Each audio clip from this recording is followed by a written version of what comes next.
Stove మీద ఒక కళాయి పెట్టుకుని ఆయిల్ వేసుకుని ఆయిల్ బాగా హీట్ అయ్యాక ధనియాలు ఎండుమిర్చి వేసుకుని గోల్డెన్ బ్రౌన్ కలర్ వచ్చే వరకు వేపుకోవాలి. అవి బాగా వేగాక మునగాకు కరివేపాకు కూడా వేసుకొని స్టవ్ ఒక 5 నిమిషాలు వేపుకొని స్టవ్ ఆఫ్ చేసి పక్కన పెట్టుకోండి. ఇప్పుడు ఇంకో గిన్నెలో నువ్వులు కూడా కొంచెం వేసుకొని బాగా నువ్వులు చిటపటలాడే వరకు వేపుకొని స్టవ్ ఆఫ్ చేసి చల్లారనివ్వాలి. నువ్వులు చల్లారాక ఇప్పుడు ఒక మిక్సీ జార్ తీసుకుని అందులో చల్లారిన నువ్వులు పుట్నాల పప్పు వేసుకుని మెత్తగా గ్రైండ్ చేసి ఇలా పక్కన పెట్టుకోండి.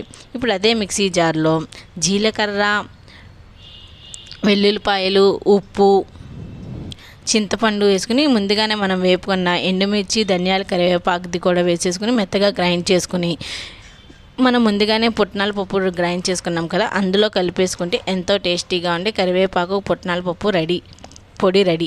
మీరు కూడా ట్రై చేసి వేడి అన్నంలో టేస్ట్ ఎలా వచ్చిందో కామెంట్స్లో చెప్పండి. ఇలాంటి వంటల గురించి తెలుసుకోవాలంటే ఒక లైక్ ఒక సబ్స్క్రైబ్ మర్చిపోకండి ప్లీజ్. ఒక లైక్ ఒక సబ్స్క్రైబ్